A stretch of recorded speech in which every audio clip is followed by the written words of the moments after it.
Today on Ballistic BBQ, I'm going to be cooking a live fire brisket on the Sunterra Pro Series Argentine grill.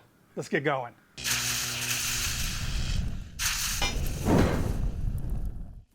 On this video, I'm going to be cooking up an 8-pound brisket flat. And I just kind of wanted to keep my cook time down a little bit. This is Friday for me, got the weekend coming up, and I just did not want to spend all day cooking and then all night editing. So, but this is a pretty nice, I mean, look how thick. You know, this is a pretty decent brisket flat. Normally I'm cooking full packers, so this is going to be a nice test for the Argentine on a smaller brisket as well.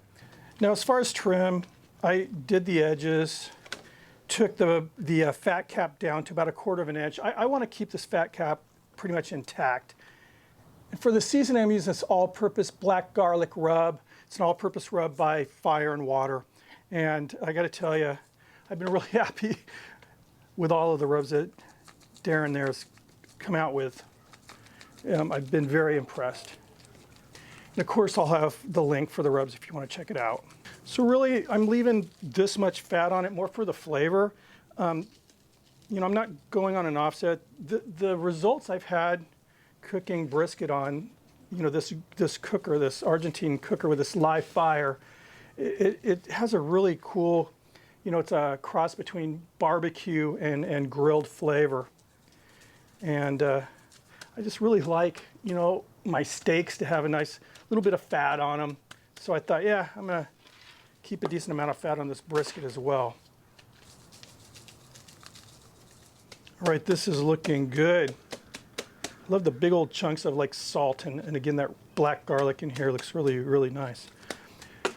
So I have the Argentine grill down in the lower patio getting ready. While it's coming up to temp, I'm just gonna let this kind of set and let the brisket sweat through this rub.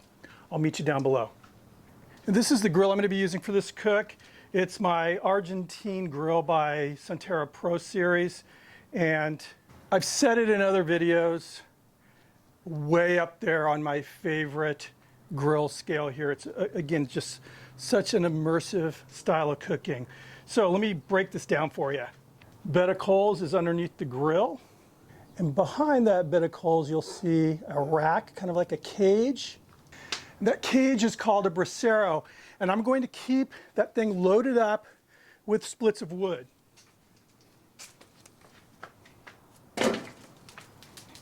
And what the brasero is going to do is keep me supplied with a nice continuous bed of coals so that I can use my rake here to rake those underneath the meat as the existing bed depletes. And this is another important piece of equipment on this type of cooking because there are no dampers. It's an open fire, just breathing all the air that we have out here. So if it's getting too hot, one of the things that I'll do is push the burning embers away or the coal bed away from the meat, more towards, you know, the back of the grill. Or if I need more heat, I can rake more coals underneath the meat. And then of course, like a Santa Maria grill, we have these wheels that we can raise and lower our cooking grates with. And as far as the flavor wood, I'm using this. This is a pretty small split, so I'm not using these in the brasero. They'll burn up very quickly. But it's a wood called tan oak. I've used it in a couple videos. And even though the word oak is in the name, it's actually related to the beechwood. It's in the beechwood family. And this has a flavor unlike any other wood I've ever used. So very impressed with this. Let's go ahead and get that meat on. So we're gonna start fat cap down. Now we'll get that Versa lid in place. I'm gonna open this so you can see what I'm doing here. Take one of these small splits of that tan oak and lay it down here. It's going to start to smoke, then eventually, of course, it'll ignite. And the nice thing about this type of cooking is the smoke is always going to be clean. You know, it's not that suffocating kind of a smoldering burn going on. Very clean. As far as the wood in the brasero itself, which is my heat source, it's a mishmash of wood that I have. I mean, it's everything from California live oak to peach wood from Georgia. So as you can see now with the Versalid, what it's doing is it's causing both heat and smoke to loiter inside a bit. So it's not quite like an offset smoker, but it's definitely a lot more smoke and radiant heat over the top here than you'd get with cooking without the Versalid. And you can use this like on a Santa Maria grill too. I'm going to show you how I'm going to kind of have an idea what the temperature is inside the Versalid where the meat is. I'm just going to use my thermopin and I'll just kind of hold it in here like just above the grate and I'll get a reading. It's actually too soon to really do that right now because the heat's not really saturated in here yet. And this is how I'm going to determine whether or not I'm going to lower or raise the grate. So that's about it for now. What I plan on doing is flipping the meat like every 30 minutes or so. And probably after 2 hours, I'll be placing a thermometer inside the meat itself so I know where the meat temperature is. As far as the doneness, I'm going like I would in an offset, I'm going off of tenderness. So I'll see you in a bit. We're at the 30-minute mark now. I'm going to flip this just to kind of give you an idea what I will be doing every 30 minutes. So far the cook's been going really well. I've got a nice bit of coals developed back there that I can utilize. I've been getting a good amount of smoke. It smells really, really good.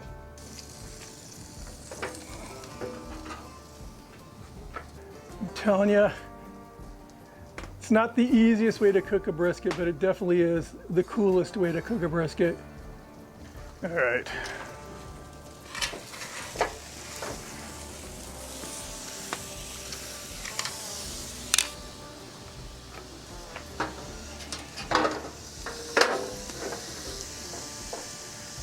So in 30 minutes, I'll be doing that again and again and again. We just hit that 2-hour mark. Again, I've been flipping it every 30 minutes. So I flipped it a total of 4 times. I'm going to give it another flip and add that thermometer to the meat.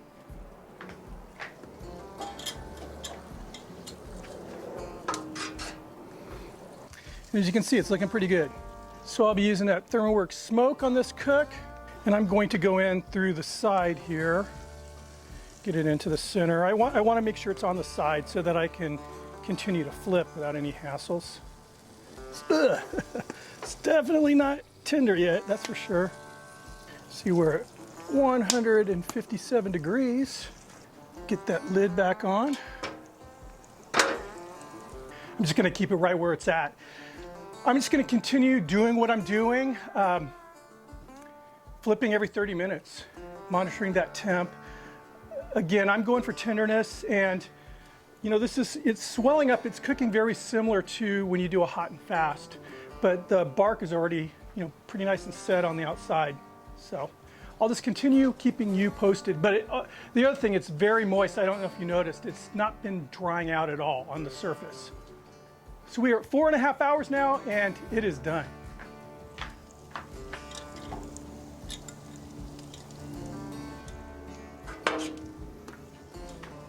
So as you can see, the probe's going in with very little resistance, like it's going into cold butter. So it's probing in at about 190, but again, it's right where I want it to be as far as tenderness. I'm gonna pull it from the pit, wrap it in foil, and I'm gonna let it sit for a couple hours, slice it up, give you guys a try. It's all rested up. Let's see what damage we did here.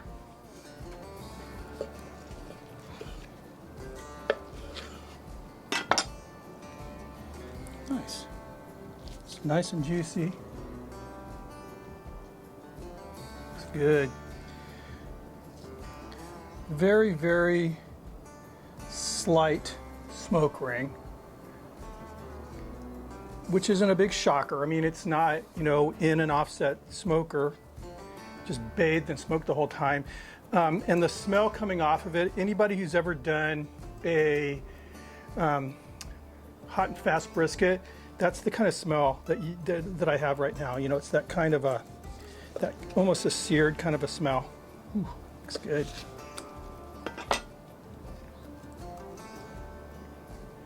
Like I said, it's very juicy.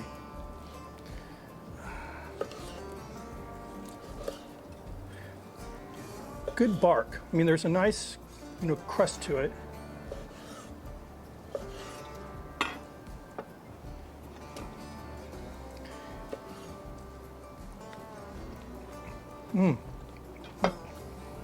Wow,